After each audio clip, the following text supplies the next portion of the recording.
Hi, I'm Randy Reed, the former Executive Director of the National Lighting Bureau, and we're broadcasting from the studio of one of our sponsors, the International Brotherhood of Electrical Workers in Washington, D.C. We're here for the 10th Annual Lighting Forum, and I am joined by Mary Beth Gotti, representing the NLB, Tom Butters, representing the NLB and the Lighting Agora, and Mark Lien, representing the IES. The name of this panel is titled, A Higher Tide Lifts All Boats. Welcome. Thanks, Randy. Well, thank you for joining me. And Tom, you came up with the name for this panel. Tell our audience a little bit about why you chose that name. Well, I think it's important that as an industry we come together a little more than we have. Our industry is very segmented. We have all these fabulous not-for-profit organizations that are working to improve the lighting industry as a whole. And I just think that it's possible that if we get together and combine our efforts, that the tide will rise and all the boats will rise with it. So let's talk about this, if we may, because you, of course, are the new Executive Director of the National Lighting Bureau. Very honored to be so. Well, you're also the founder of the Lighting Agora. Mary Beth is chair of the NLB. She also works with the Lighting Agora. And of course, Mark is very active with us here at the NLB. I love it. And you are also very active with the IES. So we see that all coming together. Do you think that because of the state of the industry, which I think is tough right now, the organizations need each other more than they have in the past? Oh, I certainly think so. Absolutely. And the leadership within the industry used to come from some large manufacturers. And I think, and excuse me if you're part of the large manufacturer, but I think they're leaving that leadership role. And there's a void there that needs to be brought in. Other people have to be brought in, maybe in an organization like the NLB, the IES. We have to push these manufacturers to come back and assume the leadership role that they should be in. Mark, do you agree? Well, I do, and I think what unites us is a lot greater than what divides us in this industry. Bringing people with disparate value systems together is a very difficult proposition. I've been doing this with IES for some time, working with multiple organizations and creating alliances. And it needs to be a very compelling value proposition to pull everyone together. Okay, but IES has been successful in working closer with organizations lately. Oh. And then I look at leadership of IALD and how active they are in IES and vice versa. So I do think it helps. But as the organizations work closer together, what can be done? What can we do better now that we are working closer? Well, standards might be one way. I mean, there's examples and precedent for that. ASHRAE 90.1, for example, is the primary interest of ASHRAE remains building envelope and mechanical in our built environment. But when the IES comes in, as we did back in the 90s, to develop a lighting portion for it, that's a good example, I think, of how we can all work together to create a cohesive format.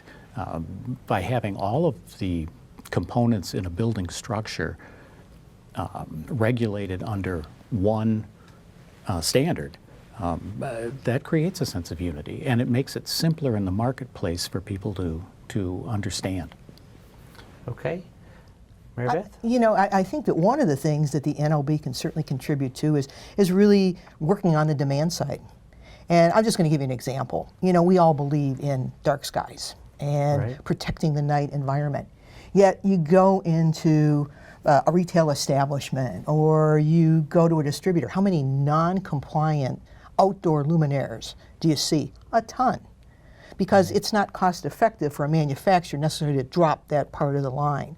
So if we can help educate users and specifiers better and creating demand, perhaps we can help push this high quality lighting initiative, which we're all about. How do you promote high benefit lighting? And So, pushing the big guys too to really create higher benefit products. And a lot of that is done through education. And this is where the Lighting Agora comes in, because you guys have just really come out of nowhere, from what I know, and you're doing a great job of bringing education to the masses. Do you want to speak to that? Well, the Lighting Agora was formed as a group of a consortium of independent consultants, and one of the goals was to try to increase the education of the industry. The Lighting Agora, we just completed a 25 class module for Sonopar, so for all their opcos, that went over incredibly well. It augmented and came after the lighting fundamentals and that from the IES, and based on soft skills. So it was a total custom program that we developed with them, and that came off quite well. And we're doing a number of webinars and education for ALA. Okay, please, Mark. I'd just like to say that one of the reasons that I believe that is doing so well is because of the strong need for it now. With the technology accelerating at the pace that it is, education becomes critically more important. And to your earlier point, the large manufacturers have stepped back from that. We're not seeing the NELA parks and the light points and the training facilities that we've had in the past. Many of those, if they still exist at all, are just product training. They're not training in the lighting fundamentals that people need to build upon. Yeah, one thing that a lot of the manufacturers, the large manufacturers, they're going to remote learning because you can reach so many more people. The thing with remote learning is you can get a breadth of knowledge very, very quickly. But I think you need in-person education to give that depth of knowledge, to come up with an idea and to be able to articulate it and it be argued and you come up and you're thinking your own. That has to be done in either very small groups if you're doing it remotely or in person. You can't do that by putting on a YouTube video, perhaps. Or I think it's distractions too. Sorry, what? When people when people are watching a webinar and the phone rings or an email bings or pings and it's so easy to get distracted and not focus. But when you have a live presenter, particularly a good live presenter, they'll command the audience. And we see this at the IES too. We're talking now about some road shows for next year to get live presentations. Obviously the IES has expanded and you were a good part of that with the educational content. It's not only necessary now, I think that it's critical that groups like Agora and IES pick up the educational portion that the large manufacturers have abdicated their role in. All right, so Mary Beth, you talk about education for the masses. What kind of topics are you imagining? Well, certainly lighting for the home and how to integrate LED lighting more effectively. Lighting for nursing homes, lighting in the aging eye. I mean, a ton of opportunity to improve what can be some pretty sad lighting applications. Every application you can think of, you've seen some really bad installations. No doubt. Okay, and I think we can really enhance demand by packaging a how-to for all of these different applications. It's also time to upgrade. We're in the phase 2, right? Yeah, exactly. Upgrade the existing LEDs. Yeah. Yes, and that is another significant transition for the industry. You mentioned some. Circadian, there's enormous opportunity there. It's going to take a bit more effort to simplify it. We know enough now. Right. To get started. But it's going to take a bit more to simplify it and create a value proposition that a consumer could understand. That will create a tremendous demand. And that demand will then result in a conversion. Everybody's going to want the healthiest lighting. So the potential for that to be a major benefit to the lighting industry is enormous. I think the first step of that is it will not create demand, it will create curiosity. Sure. The users are going to be curious, like they were 15 years ago. What is an LED? I think they're going to be curious. Well, what do you mean light can affect my health? what do you mean light and sleep? What do you mean circadian? And they're going to start asking questions. And then we need to be ready to answer those questions. And then over time, that will result, I think, in an upgrade. Yeah, and I think that curiosity is already starting. If you look at the media outside of the lighting industry, you can already see evidence of that. There's a lot of new publications and books that are starting to address it. The major outlets, media outlets, are also touching on the topic. Often they're ill-informed, and Right. so they need this education. Sure. Okay. So we're having a very frank conversation, an unscripted conversation. Let's discuss these manufacturers. Okay? The large manufacturers, for the most part, do not support the NLB. They do not support IES. They do not support LightFair. Some of them support IALD, and that's another story. But we don't have their support. And I'll say one of my greatest disappointments as the former executive director is that we were not able to get one large manufacturer that used to be a member, and we had a controls company, a large controls company, and they both stopped their membership. Now we've grown and picked up other members, smaller members, but it was disappointing to me that we were not able to get them back. And is the problem us? Is the problem the organizations that we're not able to provide the value that the large manufacturers are looking for them to participate? No, I think part of it is that the LEDs have matured and profits have fallen. When profits were rolling in for the last almost 20 years now as the solid state lighting transition occurred, it was easier for them to pick up the check for a lot of organizations. Now, I think there's a number of factors at play, but with the profits falling, they become a line item that can be cut. And with the transition now of CEOs, when I started in this industry, which is a spell ago, the CEOs tended to be in place for a long period of time. Now, they don't. And the CEOs kind of grew up in the industry and understood the industry. Yes. And a lot of the CEOs They're not lighting today, people. They may be brilliant business people, and that's fine, but they're not lighting people. So they don't understand the value. And with that, even if you teach the large CEOs, the large corporations right now about the value, and they understand it, and they understand what it can do for their company, they may not be there in a year. If I may, I also think that these leaders that are coming, they're not necessarily coming out and growing out of North America. They're coming from other parts of the world, and with all due respect to all of them, I don't think generally they understand that the North American marketplace is relationship driven. It's not brand driven like it is in Europe or the Middle East. You need to cultivate relationships with people, and in North America we value that, in my opinion, again, far more than they do in Europe. Yeah, I think that's changed a bit too, Tom, in the sense that you can, in the past we said relationships needed to be personal. You need to go to somebody's office and meet with them, whatever it may be.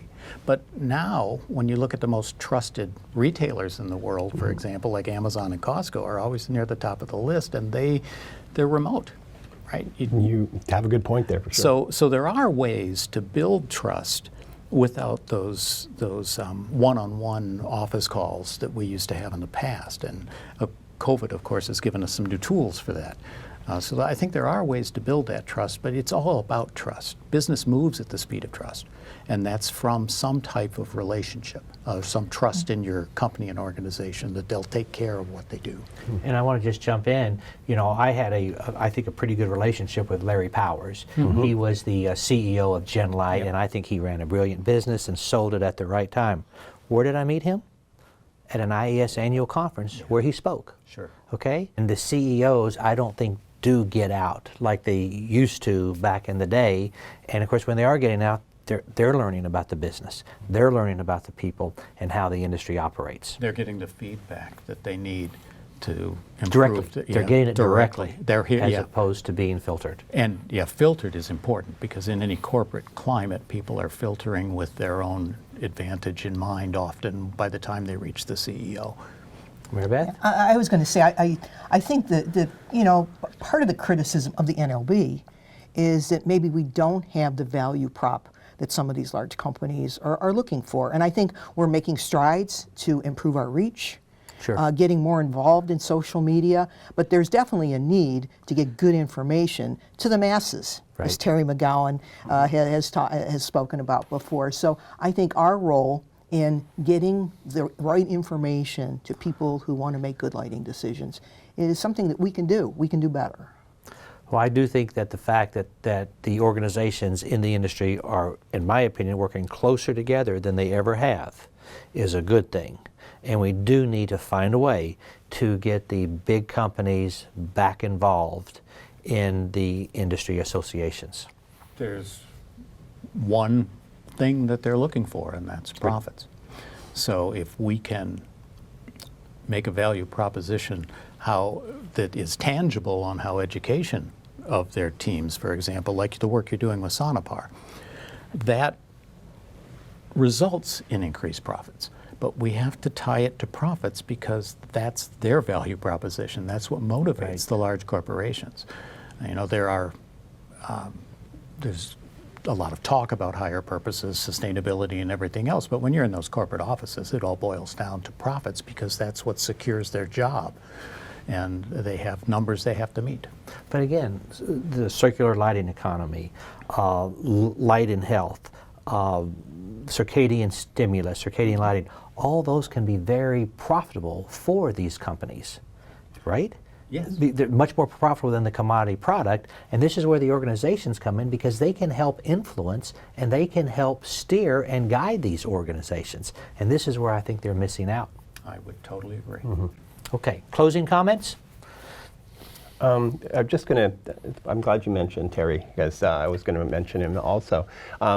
Terry McGowan is a huge proponent of us not only just talking within ourselves, like we're all talking within our own organizations, and he's a very strong proponent of reaching out to the general population. And I think some of our .orgs should do that, should take that leadership role of reaching out to the general population and to give them an unbiased opinion on a product. Otherwise, we're going to let people in marketing tell them about health. Yeah. Sure. And I would expand on that to say that we also need to reach out to the industries that we're currently converging with. Part of the reason that you're seeing a bit more interaction and alliance between organizations is the convergence. As the technology increases, we're starting to see companies that want to get involved with lighting because they're handling a smart control that handles all the other devices, so they better work with lighting too. We need to reach out to some of those companies, and so far we've been pretty insular as an industry. Well, I've sat in on a few of your Future of Lighting talks, and you always do hit that point, and it's well taken. Mary Beth, closing comments? I'm excited to be chair for the National Lighting Bureau for another year and working with Tom.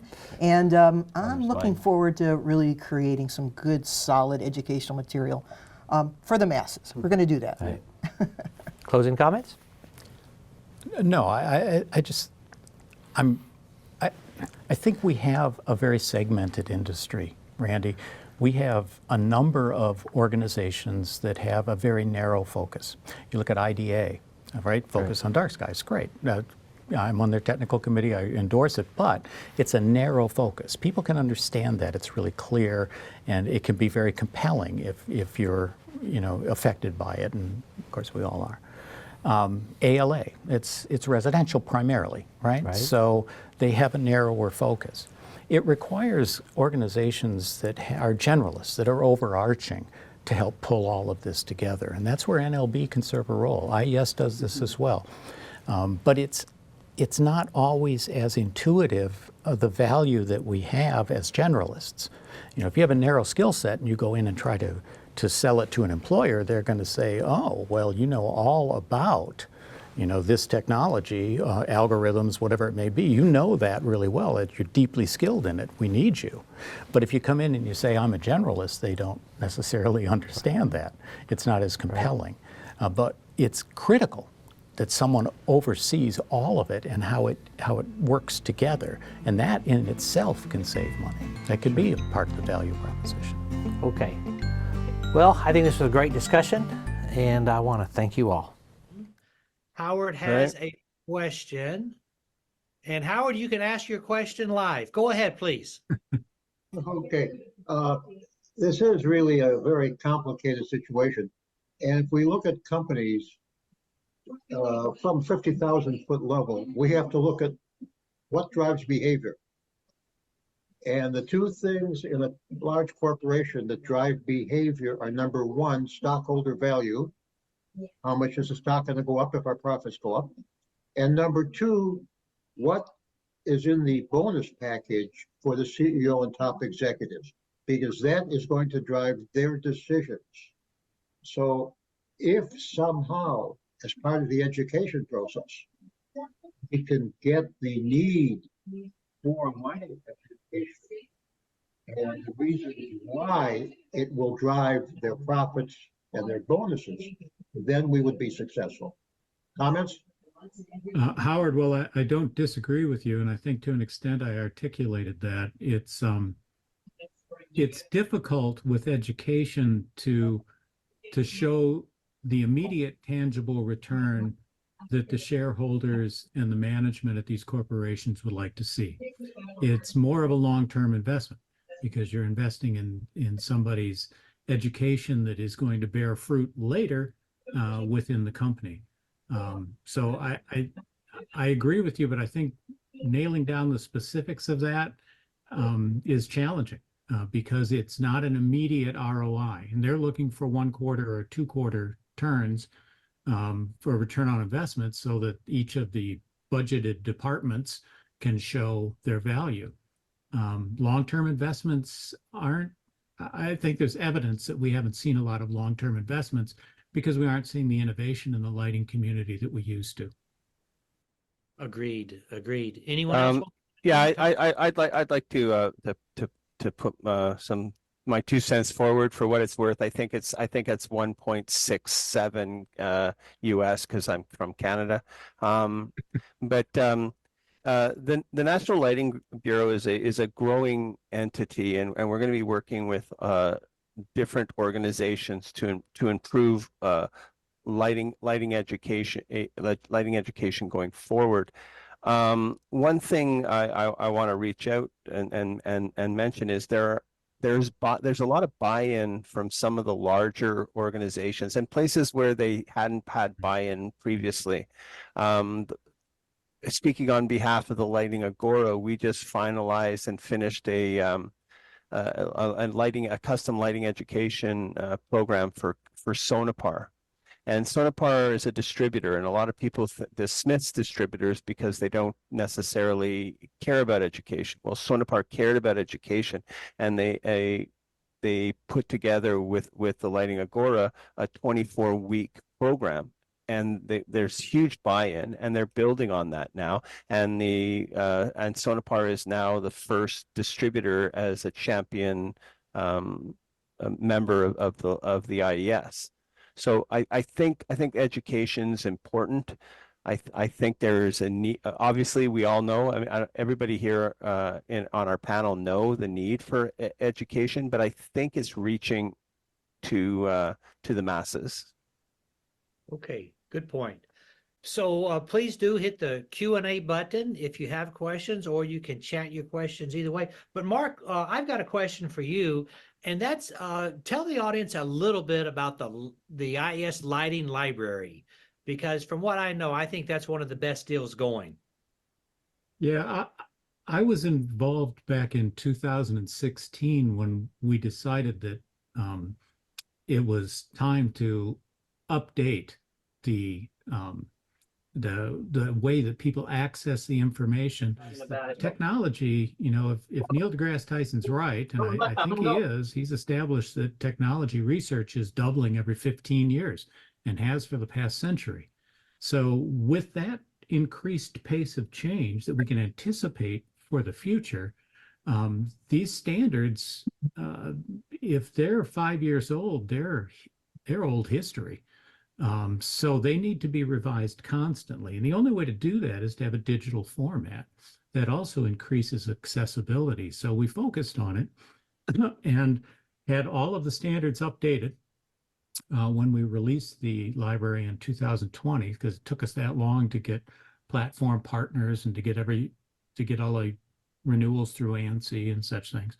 But now it's up and running, and Randy, there's over 100 ANSI standards in the IES library, in addition to all the decorative guidelines for specific applications. And there's nothing else on the planet that matches that. I'm very familiar. There's some great standard development organizations. CIE does a great job. SLL in the UK do a great job, but nobody has even a third of what we have instantly available through the access to the library. So I appreciate you asking about that. Sure. And then if I may, one more for you is a little bit about the road shows, because I'm very excited about that. And I hear that Nashville is first. Can you talk about the cities and where they're going? Yeah, I can't tell you if they chose Nashville because of you or not, Randy. Oh, it had nothing to do with me. Nothing to do with me. But I can share that we have a number of road shows scheduled. We've actually had one of our partners, Sonopar, who Tom mentioned earlier. They stepped up and offered us some of their office facilities in different regions. So we're going to have guest presenters, timely topics, and they'll be hitting regions so that people don't have to travel as far, can invest just a day, for example, and go to one of these sessions. And we're bringing education to them. This used to happen. Many years ago, we did regional shows.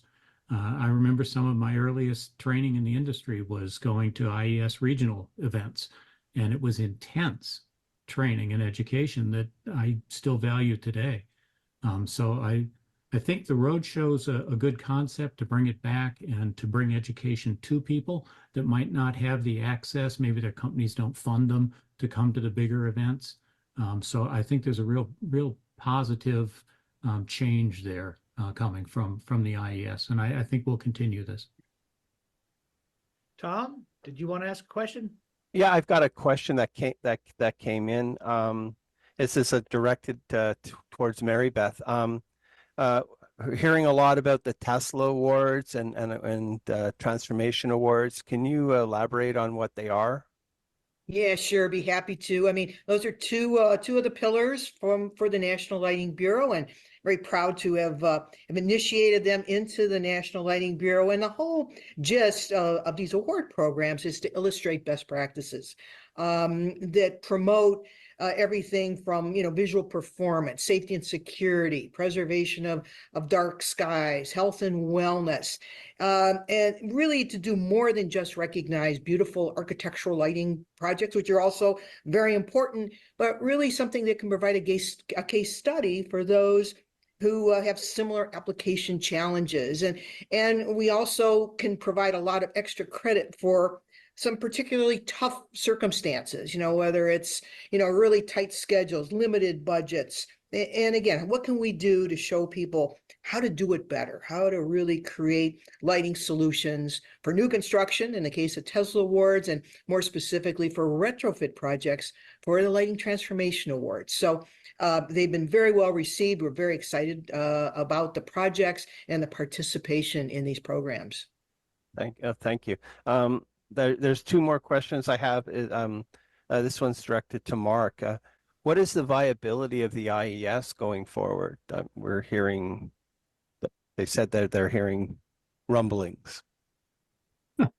Yeah, there have been rumblings. The IES, Tom, as you know, we've been around since 1906. And in the United States, at least, there's I think there's an issue that I could parallel with the lighting industry in general, in that people think it's been going on for so long, it'll continue. We don't necessarily need to participate or support it. They'll always be there. But I'd like to flip that a little bit and say, what if they weren't?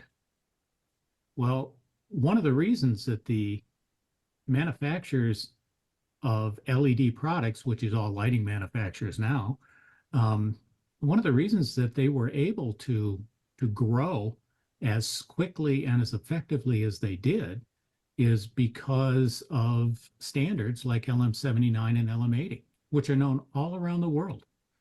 Because we were first to market to put these metrics in place so that you could compare equally products in the marketplace. More recently, TM30 on color is another one that can, direct and unify our marketplace. And that unification of the market helps them all manufacturers, and it helps to not only improve their organizations, but also to help them grow. So if the IES didn't exist, we'd lose that. We'd lose Light Fair as well. All the manufacturers wanted a major national event like Light and Building does in Germany, like we see at Lighting Middle East, for example. So it grew and it grew and it grew to a point where manufacturers now say, well, wow, that's expensive. Well, it's expensive because it's huge, right? When you're bringing in 25,000 people to an event, there are expenses incurred. So the IES is a not-for-profit, as are other organizations in our industry like IALD. And the not-for-profits are struggling right now because they have lost a lot of support from manufacturers. Some of that is because profits have declined, but some of that also, I think, is because the high turnover in CEOs, they just don't recognize the value in the organization, and unless someone brings it to their attention. And we hope that IES members become IES advocates in the marketplace so that the viability remains strong. You will see some new direction in 2024. We have an excellent executive director, Colleen Harper, and Brianne Wilcox, who handles our education and standards, is extraordinary. And they're very knowledgeable people, and I think they'll take us in a real positive direction. But we're going to have to shift directions in order to stay viable, and hopefully we'll get support for that, because if we don't, somebody else is going to write those standards. And if lighting manufacturers think that another industry can write lighting standards as effectively as the IES, they're welcome to try, but I see you shaking your head, Randy. We know what the end result of that would be, and how long would it take to bring back an organization like the IES? When we go international, the respect that we get, the demand that we get. We were just at Lighting Middle East, and they said we had 4 different major events in different countries, like India was one, that said that they wanted us to participate in their events, and in many cases they offered to pay all of our expenses to do it. So we're valued highly outside of North America, but I think to a degree we're taken for granted here, as is often the lighting industry. Well, I'm just going to add, I think you're valued highly here in the U.S., no doubt, but it is taken for granted. Absolutely, the IES is taken for granted. We've got another question. This is from Christine. The local sections need better support too. Raleigh has a really strong group, but other sections are not. Even if big manufacturers are not interested in investing at the national level, they should be willing to help local lighting professionals. What would you suggest sections do? So, Mark, I guess we'll give that one to you. How do we get the big manufacturers involved in the local sections? Well, one of your paths to the big manufacturers is through the reps, and a lot of reps come to the local section meetings. The networking, as you mentioned, you met Larry Powers at an IES event, and recently I was asked to kind of look back on my career path, and the common thread was so many interactions with IES people who took me to a different level, and or in a different direction that worked out, positively for me. So I think the networking value is there. The reps are already there. They have, a megaphone to the corporations. They need to step up, be advocates for the section, say this is valuable. Section involvement in sponsorships, minor. I mean, that slips through the cracks at most of these major corporations, and I worked for several, so I'm familiar with how that goes. So it shouldn't be a big battle, but the awareness is the problem. If the reps go back and they say this was really a valuable session and we need to have more of these, and maybe our rep agency can help, because in many cases that happens as well. The reps are able to offer some sponsorships of the food or the venue. But I think they would be one way that you could increase support for the local sections. And don't hesitate to reach out to the IES as well. I mean, we have international sections now as well as the local ones, value them highly, and we can make suggestions for speakers and things like that. If I could add to that, Mark, I've been involved with the Toronto section for a number of years, and Toronto's one of the top 3 sections for the last 10 years. And it's what we have is we've got events that they're the place to be, and you can't reach out to the large manufacturers. You have to reach out to the agents, the local agents, and if they know that their customers are going to be at these events, then it behooves them to sponsor and to support the local sections. And a lot of these very successful sections have done exactly that. And Tom, I'd add that if you're an IES member, you need to be an IES ambassador. Mm-hmm. And you know, there's a America's Digital Goddess is Kim Commando. She has a podcast, radio show. I know Kim. Yeah, she's great. But you know, she's always saying, just do one thing for me. If you got any value out of this show today, just do one thing for me. Tell one person. Right. Well, I would ask that IES members, they're ambassadors for the IES, and tell somebody you got value, and we need to keep it going. Well, I can remember Bill Brown would talk about he would make sales calls, and he would take a piece of paper, I guess it was the IES membership application, and he would hand it out to people when he would make a sales call. Now, that was 30 years ago, but we need a different. But Christine, that was a great question. Thank you for that. And I think we've got time for one more before we wrap. And Howard Wolfman, you've got a question. So if we can unmute your microphone. Mine is more of a comment based upon some of the discussion, and that's the international aspects and expanding cooperation between the IES and other organizations. Mark is aware of this because Mark and I were involved in the development of it. But at the end of last year, there was the first ever joint standard between the IEEE. The IEEE has 450,000 members around the world, and the IES. It's got a long title, so bear with me.